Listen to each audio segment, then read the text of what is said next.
Daram Smarana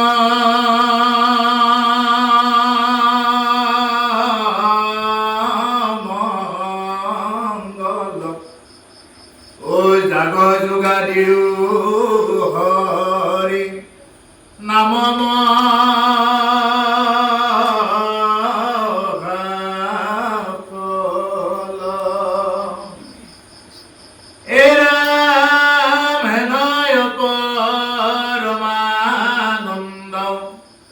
Madhav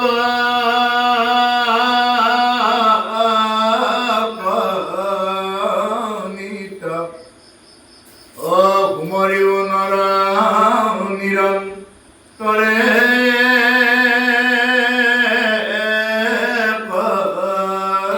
Pasita Krishna Pathayamritaka Pyoha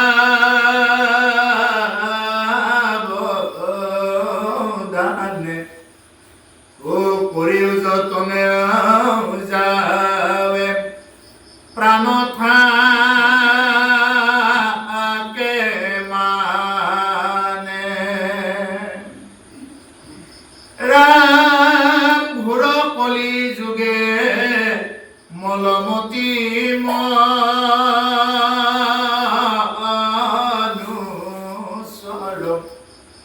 ও নাহি আমার ধর্ম হরি ও কীর্তন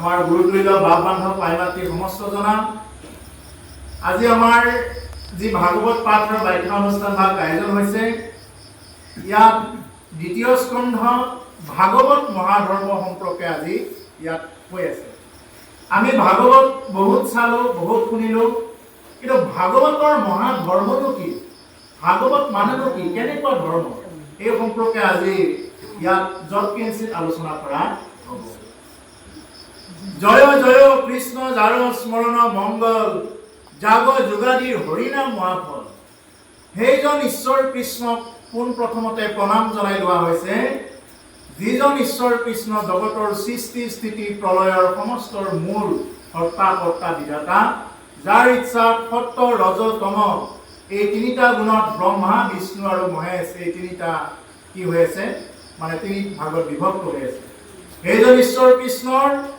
নাম স্মৰণ কৰিলে কৈছে জাগ যোগাদিৰ হৰিনাম মহাফল তুমি যিমানেই যাগ যজ্ঞ নকৰা কিয় যিমানেই পূজা পাতল নকৰা কিয় তাতে কি বুলি ক'ব মন্ত্ৰ মাতিলে শান্তিৰে ভৰি থাকিব শান্তিপুৰত বাস কৰিলে আৰু ভিতৰতো শান্তি আহিব কেতিয়া আহিব যদি আমি প্ৰভু ভগৱন্ত পুৰুষৰ নামখিনি আমি যদি ল'ব পাৰোঁ কৃষ্ণ নাম ৰাম নাম এনেকুৱা পৰমানন্দ মাধৱক নিতে কুমৰিও নৰ নিৰন্তৰে একজিতে হে নৰ নাৰীসকল সেইজন পৰম আনন্দ দিব পৰা আনন্দৰো আনন্দ যিয়ে নেকি পৰম আনন্দ দিব পাৰে সেইজন মাধৱৰ নাম কি কৰা স্মৰণ কৰা হৰি নাম স্মৰণ কৰিলে কি হৈ যাব যদি হৰি নাম স্মৰণ কৰে যদি ভকতৰ সংগত সাধু সংগত যদি আহে ই ভিতৰৰ বাহিৰৰ সমস্ত মলবিলাক নাশ হৈ যাব আমি বাহিৰৰ মলিটো গুচোৱাৰ কাৰণে আমি চাবোন মাৰিলোঁ ফেচ ৱাছ কৰিলোঁ কিন্তু এতিয়া ভিতৰৰ মলিটো গুচোৱাৰ কাৰণে এটাই উপায় আছে তুমি কি কৰা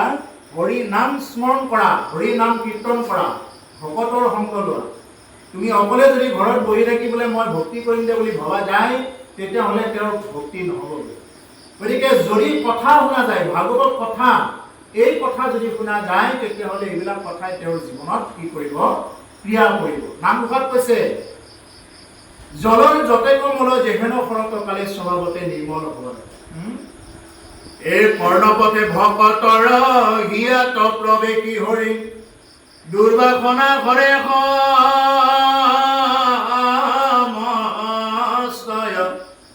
ও জলৰ যতে কমল যেহেন শৰত কালে স্বভাৱতে নিৰ্মল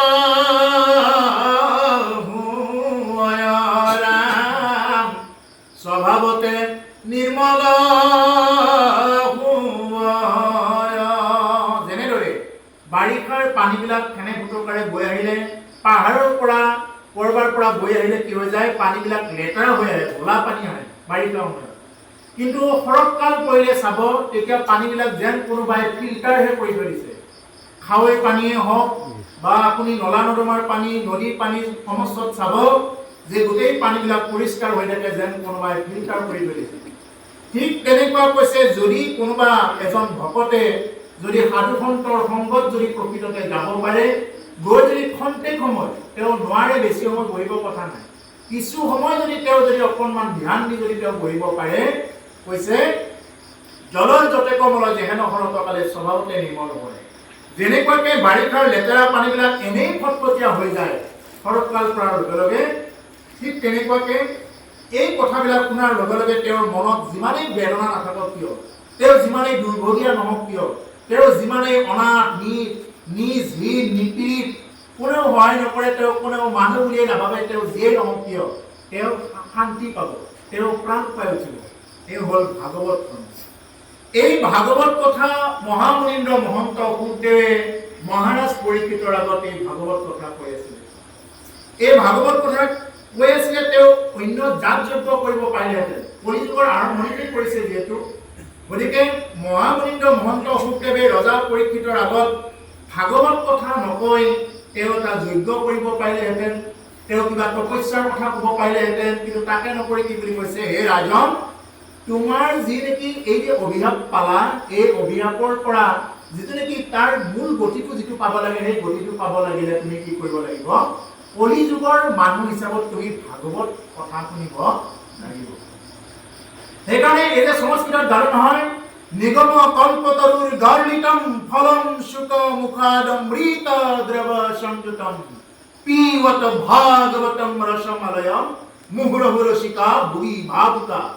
ভাবুক হৈ পান কৰা এই ৰসবিলাক, মই কিয় আহিলো, ইমান সোনকালে নাহিলেই হ'ল হয়, এনেকুৱা ধৰণৰ যদি মনত একদম বেদনা লৈ কিবা লৈ যদি ভাগৱত শুনা যায়, এই ভাগৱতৰ কথাই কেতিয়াও আপোনাৰ মোৰ জীৱনত ক্ৰিয়া নকৰিব, যিটো হিচাপত কৰিব লাগে।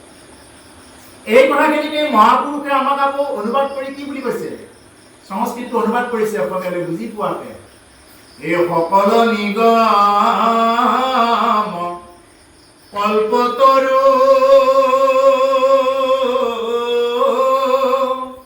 তাৰ ফল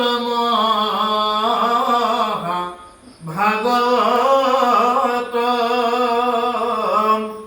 হুকমুখে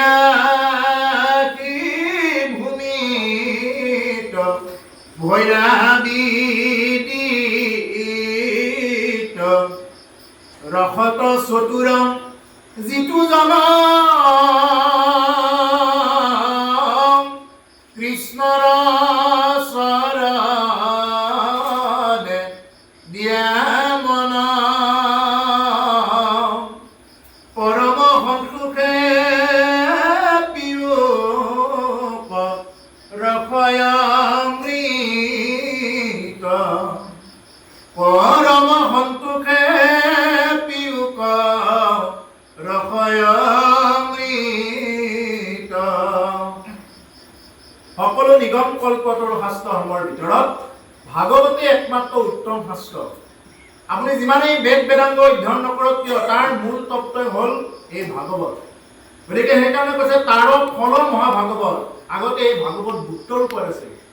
যেতিয়া পৰীক্ষিতক মৃত্যুমুখী লোক হিচাপত পৰীক্ষিতক যেতিয়া ভাগৱত কথা সুকমণিৰ মুখেৰে ক'লে, লগে লগে সেই ভাগৱত ফলৰ পৰা ৰস হৈ গ'ল। এই ভাগৱত আহি আমাৰ ইয়াত মানে ব্যক্ত হৈ গ'ল। আৰু কৈছে ৰসত চতুৰ যিটো জন, যিসকল ৰসত চতুৰ বা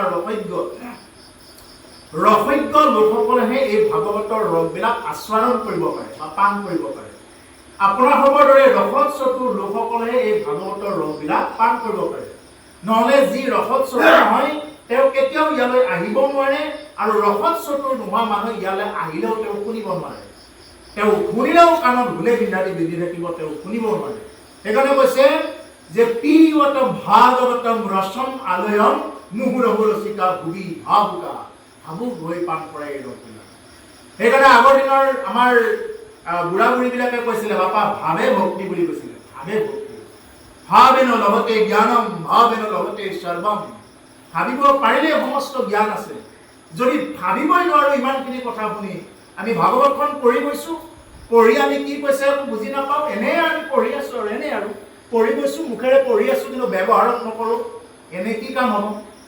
আমি শিক্ষা লৈছোঁ, শিক্ষা লৈ যদি আমি ব্যৱহাৰ নকৰোঁ, সেনেকুৱা শিক্ষাৰে কি কাম হ'ব? গতিকে সেইকাৰণে ভাগৱত কথাবিলাক আমি কি কৰিব লাগিব? ভাৱেৰে সৈতে ল'ব লাগিব, তেতিয়া সৰ্বম সকলোবিলাক তোমাৰ জীৱনত আহিব। তোমাৰ জীৱনত দুখ দুৰ্দশা থাকিলেও সেইবিলাক লাহে লাহে কাটি যাব। তোমাৰ যিমানেই তোমাৰ আত্মাৰ যদি কিবা অধোগতি হৈ আছে, সেই অধোগতি আত্মাক উৰ্ধগতি কৰি দিব পাৰিব কেৱল ভাগৱত শ্ৰৱণত। প্ৰভুসকল, ৰজা পৰীক্ষিত যেনেদৰে মৃত্যুমুখী লোক আছিলে, আমিও ঠিক তেনেদৰে মৃত্যুমুখী লোক। ৰজা পৰীক্ষিতে জানিছিল যে তেওঁক অহা 7 দিনৰ ভিতৰত তক্ষকে দংশন কৰিব। এইটো ৰজা পৰীক্ষিতৰ জীৱনৰ কাৰণে পৰম ভাগ্য। কিন্তু আমি নাজানো যে আমাক কোনটো 7 দিনত মৰিম। আমাৰো কিন্তু সেই 7টা দিনেই হয়। সোমবাৰ, মঙল, বুধ, বৃহস্পতি, শুক্ৰ, শনি, ৰবি, এই 7টা বাৰৰ ভিতৰত আমি চবে মৰিবই লাগিব। কিন্তু কোনটো সোমবাৰত মৰো, কোনটো ৰবিবাৰত মৰো, আমি কোনেও ক'ব নোৱাৰো। ৰজা পৰীক্ষিতে জানিছিল যে তেওঁ অহা 7 দিনত মৰিব। আমি নাজানো কোনটো 7 দিনত মৰিম। হেন জানি ৰজা পৰীক্ষিততকৈ আৰু একোট চৰা হৈ আমি কি কৰিব লাগে? ভাগৱত কথা শুনিব লাগে। কি কৰিব লাগে? ভাগৱত কথা পৰম হৃদয়ৰ পৰা একদম আগ্ৰহ কৰি আমি কি কৰিব লাগে? এই কথাবিলাক শুনিব লাগে। গতিকে ক'ব ৰজা পৰীক্ষিতে ভাগৱত শুনিলে, গুৰুদেৱ মই মৰিলো, গুৰুদেৱ মৰিলো, এই বুলি ভাগৱত শুনিলে, হয়নে? ৰজা পৰীক্ষিতে কি বুলি কৈছে? গুৰুদেৱ ভূপক কৈছে, গুৰুদেৱ বোলে মোক অহা 7 দিনৰ ভিতৰত তক্ষকে দংশন কৰিব, মই মৰিলো, গুৰুদেৱ মৰিলো বুলি কৈছে। আকৌ ভাগৱতৰ ব্ৰহ্মজ্ঞানত 12 স্কন্ধৰ যি ব্ৰহ্মজ্ঞান আছে, তাতে পৰীক্ষিতে কি বুলি ক'বগৈ? হে গুৰুদেৱ মই তৰিলো, তৰিলো, এই বুলি ক'বগৈ। অৰ্থাৎ মৰিলোৰ পৰা তৰিলো হোৱাৰ নামেই হ'ল ভাগৱত। বুজি পাইছে নহয়? মৰিলোৰ পৰা তৰিলো হোৱাৰ নামেই হ'ল ভাগৱত। এনে ভাগৱত পঢ়ি আমি এনেকুৱা নহয় আমি ঈশ্বৰক শুনাবৰ কাৰণে, বহুতে এনেকে পঢ়ে, ভাগৱত ভাগ পঢ়ি গৈছে, ব্যাখ্যা নকৰে। কাক শুনাবৰ কাৰণে? তুমি ঈশ্বৰক শুনাই আছা নে তুমি নিজক শুনাই আছা? ঈশ্বৰক শুনাবৰ কাৰণে ভাগৱত নালাগে, তুমি প্ৰথমতে নিজে শুনা। ঈশ্বৰৰ নিজৰ মুখৰ বাণী, বেদৰ বাণী। গতিকে বেদৰ বাণী তেওঁক শুনাবৰ কাৰণে আমি নালাগে। আমি কি কৰিব লাগে? আমি নিজে শুনিবৰ কাৰণেহে ভাগৱত পাঠ ব্যাখ্যা অনুষ্ঠানবিলাক আমি আয়োজন কৰিব লাগে। সেইকাৰণে ৰজা পৰীক্ষিতে প্ৰভুসকল অভিযুক্ত কেনেকে হৈছিলে? 7 দিনত বোলে পানী বিচাৰি, সমীক মুনিয়ে কি কৰিছিলে? পানী বিচাৰি গৈছিলে। গুৰুদেৱ মোক পানী দিয়ক, মই বৰ পিয়াহত আতুৰ হৈ আছো, মোক পানী দিয়ক।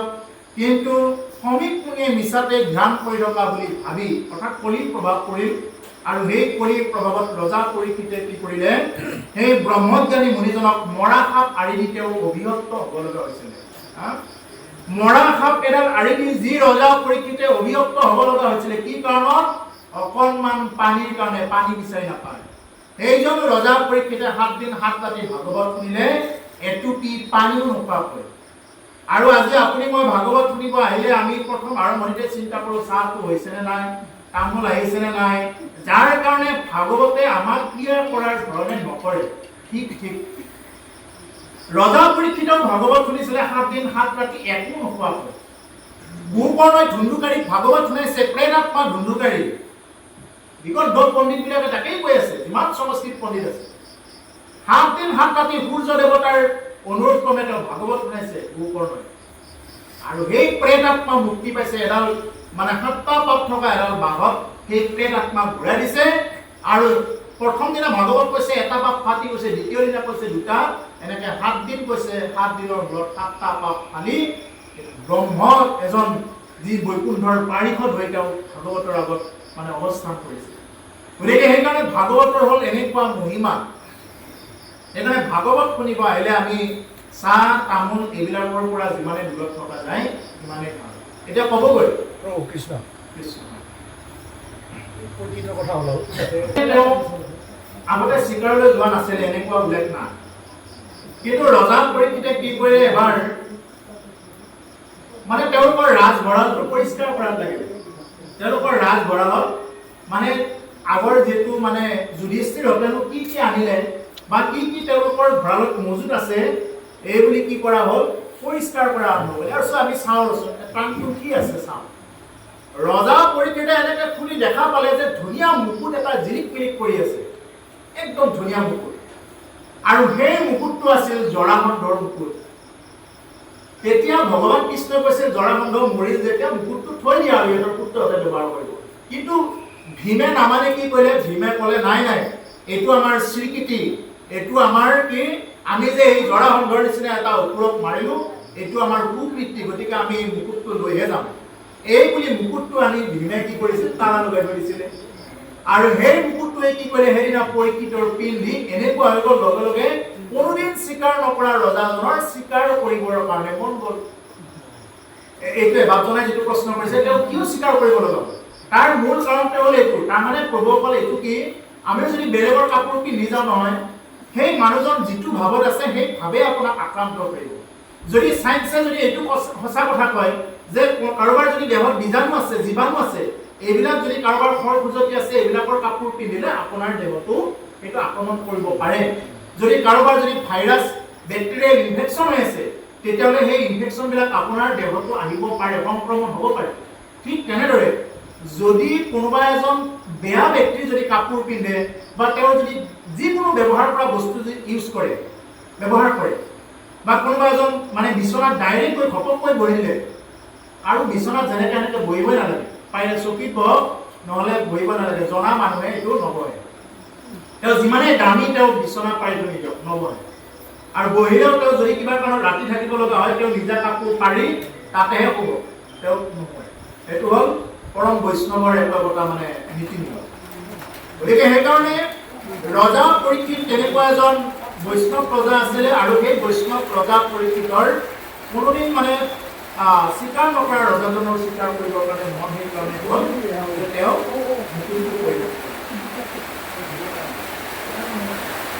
ইয়াতে ক'লে হেনয় পৰমানন্দ মাধৱ কলিত সুমৰি নৰ নিৰন্তৰে প্ৰতি, আৰু সেই নৰনাৰীসকল নিৰন্তৰে কি কৰে? এই মাধৱৰ নাম কাম কৰে।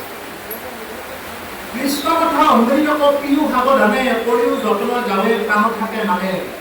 এতিয়া কৃষ্ণ কথা অমৃত পিও সাৱধানে বুলি কৈছে। সাৱধান ক'ত লিখা থাকে?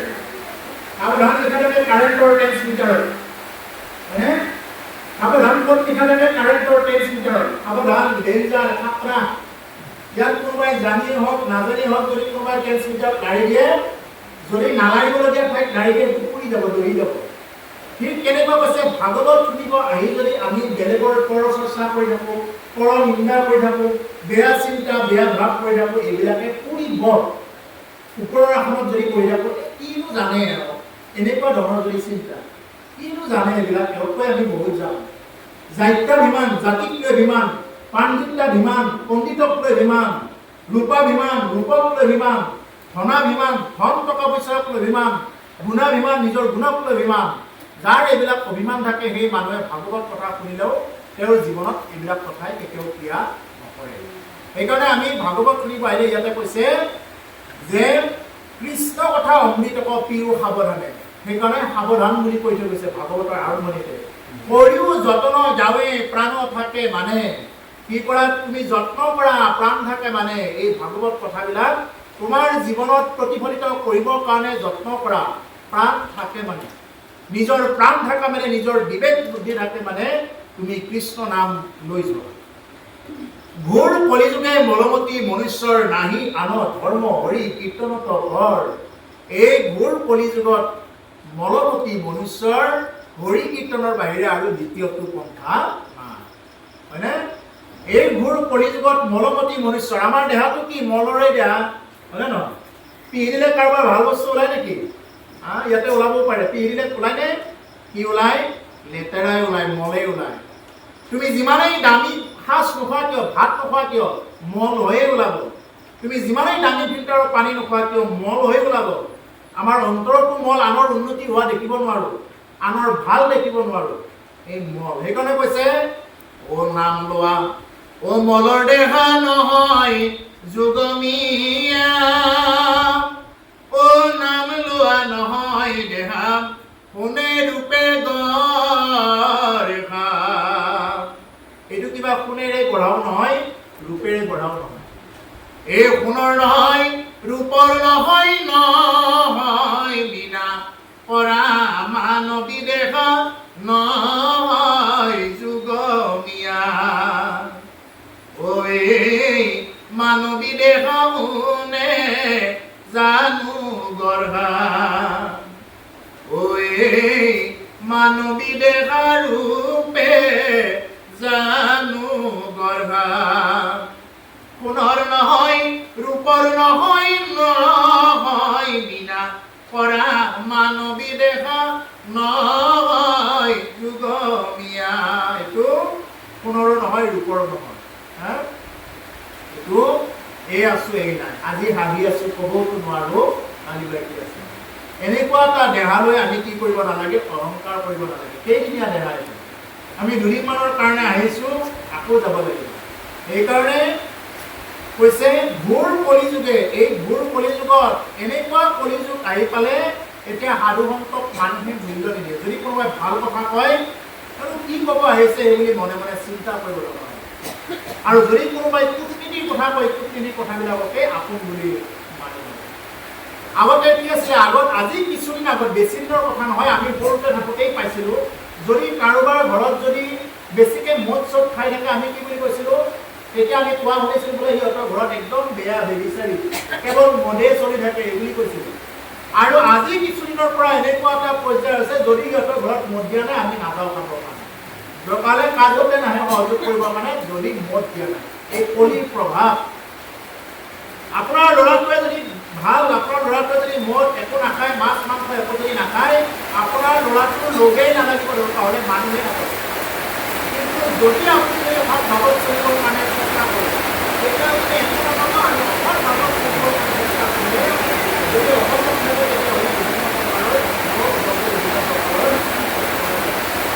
যদি একো নাযায় যদি বেবিচাৰিং নকৰে যদি ক'তো নাযায় তেতিয়াহ'লে কি হ'ব যে তেনেকুৱা কৰিলে কোনো ধৰণৰ তেওঁ লোন বা কোনো ধৰণৰ সহায় কৰিব এই হ'ল কলিৰ প্ৰভাৱ এই হ'ল ভোগ কলিৰ এই ভোগ কলিযুগত এনেকুৱা এটা অৱস্থা হ'বগৈ যদি আপুনি ভক্তি কৰিবৰ কাৰণে আহে যদি ভক্তি কৰিম বুলি ভাবে ভক্তি কৰিব অহাৰ লগে লগে আপোনাক মানুহে বাধা দিব আৰম্ভ কৰিব বাধা দিব আজি এটা বাধা দিব কালি এটা বাধা দিব আৰু আপোনাৰ ল'ৰাটো যদি বেয়া পথত গুচি যায় বেয়া চিন্তা কৰি আছে কোনেও বাধা নিদিয়ে যাওক বুলি কৈ দিব ধুনীয়া যাওক একো নাই আপোনাৰ ল'ৰা যদি অধপতনে গৈছে আপোনাৰ ঘৰ যদি দিন ৰাতি মদ ভাঙত ব্যস্ত হৈ আছে আপোনাক কোনেও মানে এনেকুৱাকৈ বেয়া সমালোচনা নকৰিব এই হ'ল আমাৰ সমাজ গতিকে সেইকাৰণে কৈছে এই ঘূৰ কলিযুগত হৰি কীৰ্তন কৰাৰ বাহিৰে শুনা হৰি নাম নিব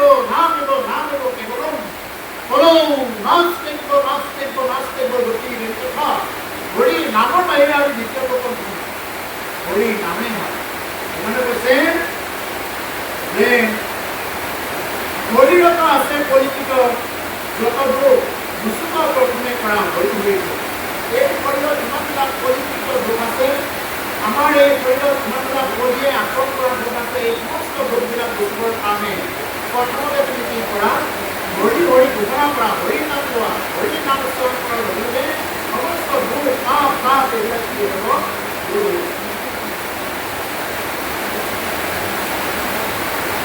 কৃষ্ণৰ চৰণে পৰে অশেষ প্ৰাণতি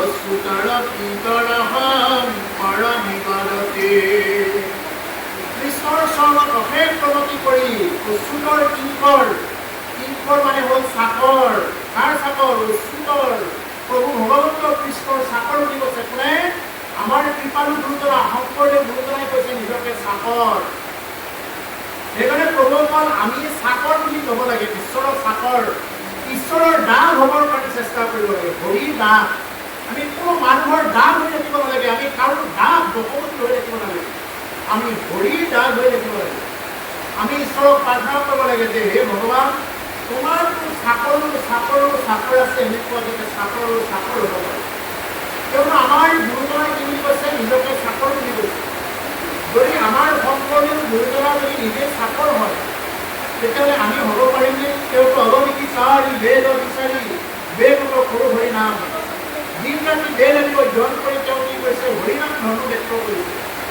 গতিকে আপুনি যিমানেই যাগ যজ্ঞ পূজা যিমানেই নকৰক তাৰ মূল তত্ত্ব যিটো বস্তু হ'ল হৰিনাম এই হৰিনাম ধৰ্মক আনি দিছে আৰু এইজন মহাপুৰুষ শংকৰদেৱ গুৰুজনাই কি কৈছে যে কৃষ্ণৰ কিংকৰ মানে হ'ল চাকৰ সেইকাৰণে মহাপুৰুষ মাধৱদেৱ গুৰুজনাই কৈছে এই জগতত তুমি যদি হৰিৰ যদি চাকৰ হ'ব নোৱাৰা, ঈশ্বৰৰ যদি তুমি দাস বুলি নিজকে স্বীকাৰ কৰিব নোৱাৰা, এই ঘোৰ অপৰাধৰ চিকিৎসা নাই বুলি কৈছে। জীৱনত সকলো বেমাৰৰ চিকিৎসা পাব ক'ব। জ্বৰ হ'লে চিকিৎসা আছে, কাহ হ'লে চিকিৎসা আছে, হাত ভৰি ভাঙিলেও চিকিৎসা আছে। কিন্তু যদি কিবা কাৰণত এই মনুষ্য জন্ম পাই যদি হৰিৰ ভজনা কৰা নাই, হৰিৰ যদি সেৱা কৰা নাই, এই ঘোৰ অপৰাধৰ কি কৈছে চিকিৎসা নাই। উদাস ভূয়াতো সেৱা নকৰিব হৰি হৰি হৰি হৰিয়ে ঐটো ঘূৰাই অপৰাধৰ চিকিৎসা নাই অ হৰিয়ে ঐটো ঘূৰাই অপৰাধৰ চিকিৎসা নাই। জীৱনত সকলো বেমাৰৰ চিকিৎসা আছে, যদি আমি হৰিৰ দাস হ'ব নোৱাৰিলোঁ, এই ঘোৰ অপৰাধৰ চিকিৎসা। সেইকাৰণে প্ৰভু কল আমি জাতি ধৰ্ম এইবিলাক কৰি থাকিব নালাগে। মই বোলে অমুক জাতি, এওঁ উচ্চ জাতি, নিজ জাতি, তমুক জাতি, এইবিলাক কৰিব নালাগে। জাতি কোনে ভাগ কৰে? ভাগৱতৰ প্ৰথম স্কন্ধত কৈছে যাৰ জ্ঞান নাই সিহে জাতি ধৰ্ম ভাগবিলাক কৰে। মাধৱপুৰুষে নামঘোষাত কৈছে অনুজানায়ামি চাৰি জাতি চাৰিও আশ্ৰমী নুহু আতি নুহু ধৰ্মহীন দানৱ কপিঠগামী কিন্তু পূৰ্ণানন্দ সমুদ্ৰৰ গোপীভৰ তাপদ কমলৰ নাখৰো দাস তানদা হলৈ আমি নাখৰো দাস তানদা হলৈ আমি কোনো চাৰি জাতিও নহয় ক'ব।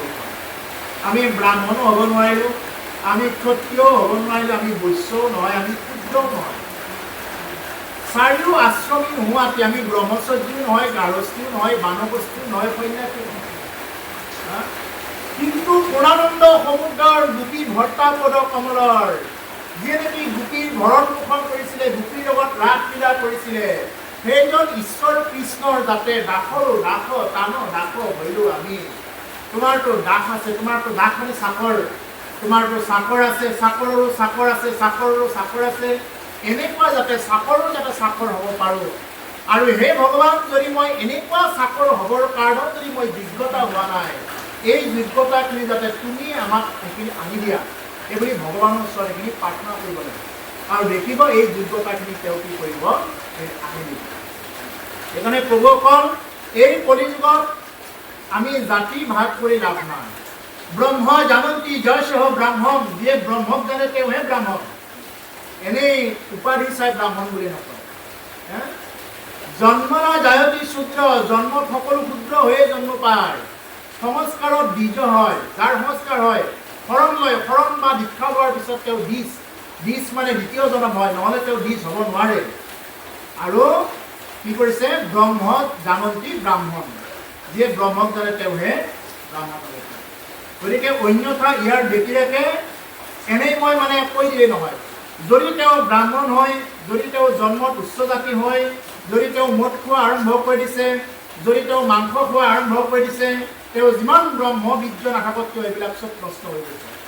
আৰু যদি তেওঁ মদ খোৱা নাই, যদি তেওঁ পুৰা নিয়মত আছে, তেতিয়াহ'লে তেওঁ ব্ৰাহ্মণ বুলি তেওঁক ৰাইজে জগতে ক'ব, তেওঁ নিজে চিনাকি দিবই নালাগে।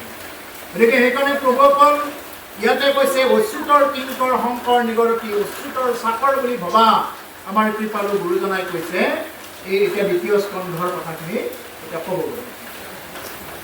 দ্বিতীয় স্কন্ধৰ কথা শুনিও অচ্যুতে নৃপতিৰ প্ৰশ্ন পাছে শুনি মুনি ভোকে। কৃষ্ণপদ পংকজক হৃদয়ত ধৰি দিলন্ত সিদ্ধান্ত তাংক সাধুৰ বাদ কৰি অ ধন্য নৰপতিমতী উত্তম তোমাৰ অ পুছিলাহা যিটো কথা সংসাৰতে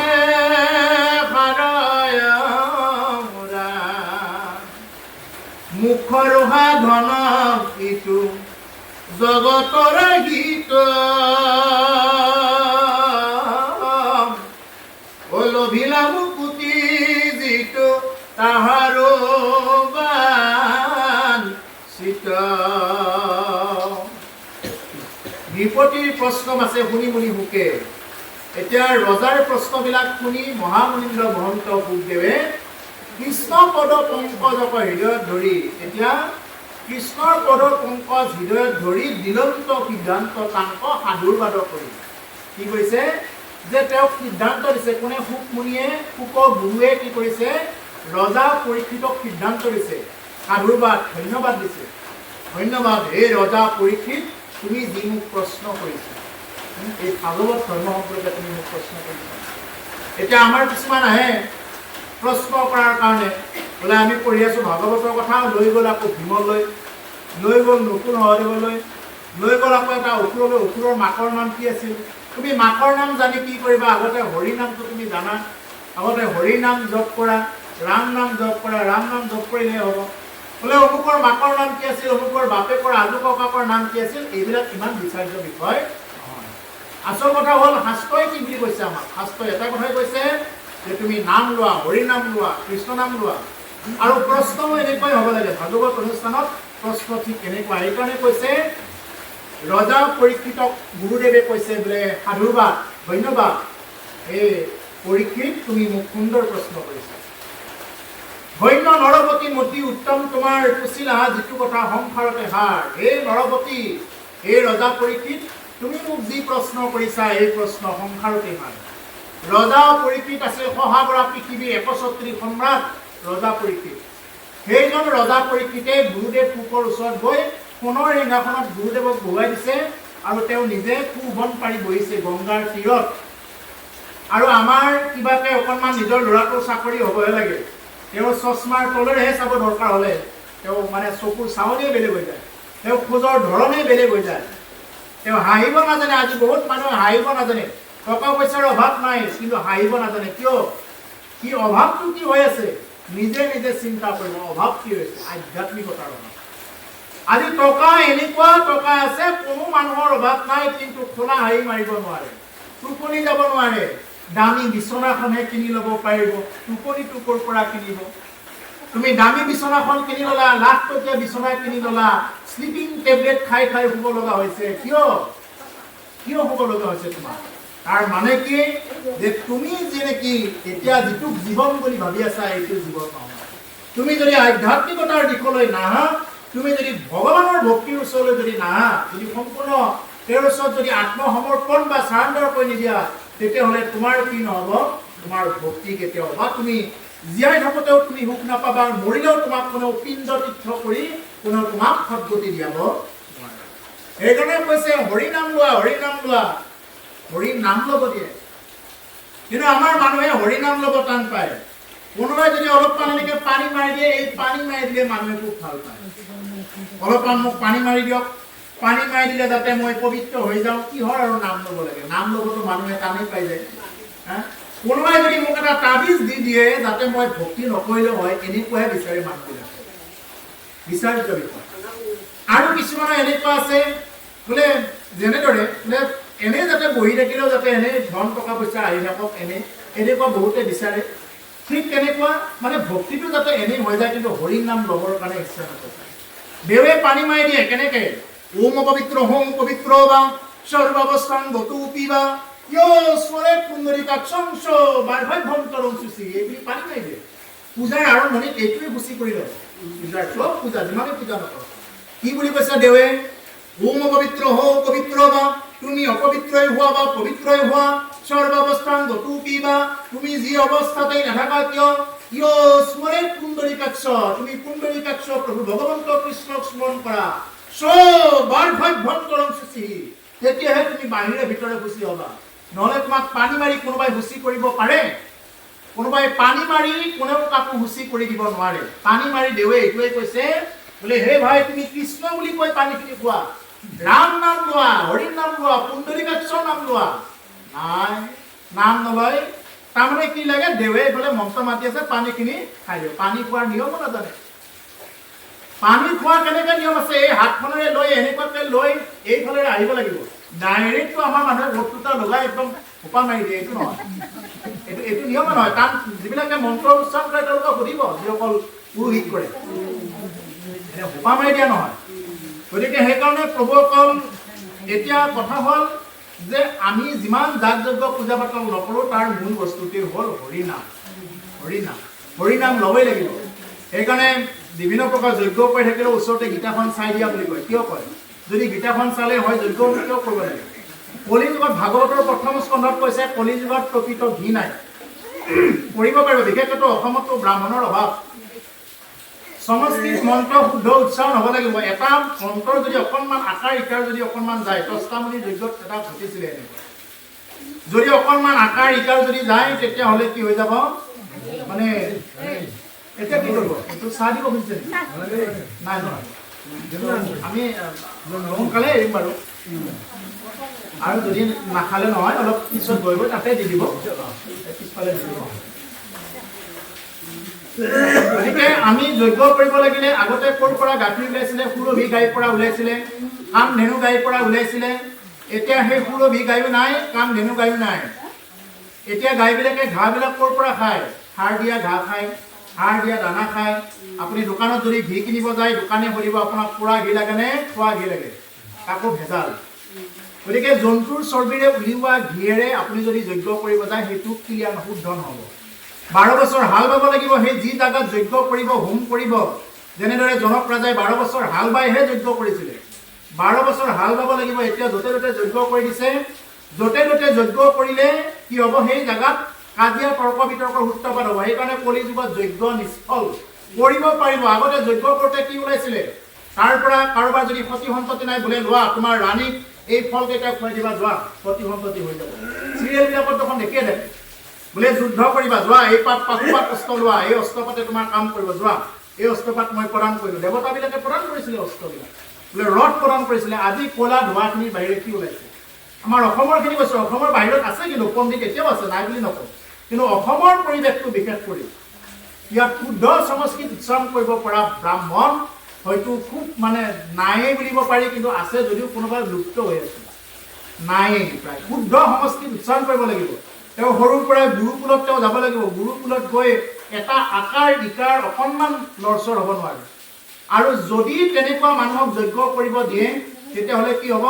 ভুল মানুহক যজ্ঞ কৰিব দিলে তেওঁৰ একো নহয়, হানি নহয়, হানিকাৰ হ'ব। সমাজখনে যদি যজ্ঞ কৰে সমাজৰ হানি হ'ব, নহ'লে সেইজন মানুহৰ হানি হ'ব, যিজন মানুহে ব্যক্তিগতভাৱে কৰিছিলে। সেইকাৰণে প্ৰভুসকল যদি প্ৰকৃত যজ্ঞ হয়, যজ্ঞৰ আহুতি দিয়াৰ সময়ত তাতে যজ্ঞত যদি আহুতি দিয়ে, পূৰ্ণাহুতি দিয়াৰ সময়ত তাতে সেই জুইত যদি হাতখন থৈ দিয়ে নপৰে, তেতিয়াই গম পাই যায় পুৰোহিতে বোলে ইয়াক প্ৰকৃত যজ্ঞ হৈছে। এইটো পূৰ্ণাহুতি দিয়াৰ সময়ত। কিন্তু এতিয়াতো তাতে লাৰিব নোৱাৰে নহয়, এতিয়া পুৰি দিব। লাৰিবচোন এবাৰ, লাৰিব দিব। পূৰ্ণাহুতি দিয়াৰ সময়ত লাৰিব দিব।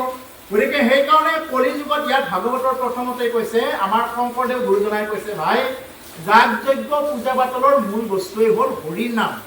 সেইকাৰণে এইবিলাক কৰিলে যিহেতু আমাৰ কি হ'ব, সেইবিলাক কৰিলে আমি প্ৰকৃত বস্তু নাপাম। যদি প্ৰকৃত বস্তু আপুনি উলিয়াব পাৰিছে, যদি কালাৰ নকৰা তিল উলিয়াব পাৰিছে, যদি প্ৰকৃত বিপ্ৰ আনিব পাৰিছে, কোনোদিন মাছ মাংস নোখোৱা বিপ্ৰ, কোনোদিন আনৰ অন্যায় নকৰা, অন্যায় চিন্তা নকৰা বিপ্ৰ যদি আনিব পাৰিছে, আৰু লগত যিবিলাক বয় বস্তু চব যদি অৰিজিনেল আনিব পাৰিছে, তেতিয়াহ'লে আপুনি কৰক, তাত সফল হ'ব। কিন্তু যদি পৰা নাই তেতিয়াহ'লে শংকৰদেৱ গুৰুজনাই কৈছে, ভাই মুখে বোলা নাম, হৃদয় ধৰা ৰূপ, এতেকে মুকুতি পাইবা কহিলো স্বৰূপ। কি কৰিবা? এতেকে মানে কি? অংকৰ সিদ্ধান্ত, 3টা ফুট দিলে কি হৈ যায়? এতেকে। এতেকে মানে হ'ল আৰু এইটো প্ৰুফ, মানে ইয়াৰ পিছত আৰু প্ৰুফ নাই আৰু এতেকে সেইকাৰণে মহাপুৰুষ শংকৰদেৱ গুৰুজনে কৈছে এতেকে মুকুতি পাইবা পহিলো স্বৰূপ যদি তুমি মুখেৰে নাম লয় হৃদয়ত যদি ৰূপ চিন্তা কৰা নালাগে তুমি তীৰ্থ ভ্ৰমণ কৰিবৰ কাৰণে নালাগে যাগ যজ্ঞ কৰিবৰ কাৰণে কৰিছা এইটো বেলেগ কথা যদিও কৰা নাই তেতিয়াহ'লে তুমি নাম লোৱা নাম ল'লে গতি পাবা আমাৰ ভক্তি কৰাৰ মেইন উদ্দেশ্য কি আমাৰ ভক্তি কৰাৰ মেইন উদ্দেশ্য হ'ল ঈশ্বৰ প্ৰাপ্তি আমি কেনেকৈ সহজতে আমি ঈশ্বৰক লাভ কৰিব পাৰিম ঈশ্বৰক কেনেকৈ আমি সহজত পাম এই কলিযুগৰ মলমতি মনুষ্যৰ ঈশ্বৰক পোৱাৰ এটাই উপায় আছে তুমি কি কৰা ৰাম নাম লোৱা কৃষ্ণ নাম লোৱা সেইকাৰণে আজি এতিয়া শুকদেৱে যে পৰীক্ষিতক ভাগৱত কথা শুনালে তেওঁতো এটা যজ্ঞ কৰিব পাৰিলেহেঁতেন পৰীক্ষিতৰ কাৰণে এটা যজ্ঞ কৰি দিব পাৰিলেহেঁতেন তেওঁ স্বয়ং ব্যাসদেৱৰ পুত্ৰ সুযোগ্য পুত্ৰ তেওঁতো এটা ডাঙৰ যজ্ঞ কৰি দিব পাৰিলেহেঁতেন বোলে এই পৰীক্ষিত চিন্তা নকৰিবা মই যজ্ঞ কৰি দিছোঁ বোলে তীৰ্থ ভ্ৰমণ কৰিব যোৱা চিন্তা নকৰিবা ক'ব পাৰিলেহেঁতেন কিন্তু কলিযুগৰ মানুহৰ কাৰণে এটা সিদ্ধান্ত দি থৈ গৈছে কি যে কলিযুগৰ লোকসকলে কি কৰিব লাগিব নামত বিশ্বাসী হ'ব লাগিব নাম কিন্তু নামত বিশ্বাস নাই আজিকালি মানুহৰ ওপৰত বিশ্বাস ইয়াৰ আগত কোৱাৰ দৰে পানীখিনিত বিশ্বাস কোনোবাই যদি পানী মাৰি দিয়ে বা মই পবিত্ৰ হৈ গ'লো দিয়ক বাহিৰে ভিতৰে কোনোবাই যদি তাবিজ দিয়ে তাবিজত খুব বিশ্বাস কৰিব জাপ দিলে খুব বিশ্বাস কৰিব যিসকলে প্ৰকৃত কি কৰে মই এই আসনৰ পৰা এনে ক'ব লাগে কাৰণে কোৱা নাই আপুনি কোনো তাবিজ ল'ব নালাগে কোনো জাপ ল'ব নালাগে দেখিব আপোনাক কোনে কি কৰিব পাৰে আপুনি নাম লওক পুৱা সন্ধ্যা নাম লওক কৃষ্ণ নাম ৰাম নাম লওক দিনত অন্তত 1000 বাৰ কৃষ্ণ কৃষ্ণ ৰাম বা আপুনি গুৰুৰ মাধ্যমত যি নাম প্ৰাপ্ত হৈছে এই নাম উচ্চাৰণ কৰক কোনোবাই যদি তন্ত্ৰ মন্ত্ৰ মাৰণ বশীকৰণ সন্মোহন যদি কৰিব পাৰে এবাৰ কৰি চাওক তেওঁ যদি ভকতক যদি টাৰ্গেট কৰিব পাৰে এবাৰ কৰি চাওক তেওঁ বুষ্টি খেলিব ওলোটাকে কি হ'ব তেওঁৰ বুষ্টি খেলিব সেইকাৰণে ভকতে সদায় কি কৰি থাকে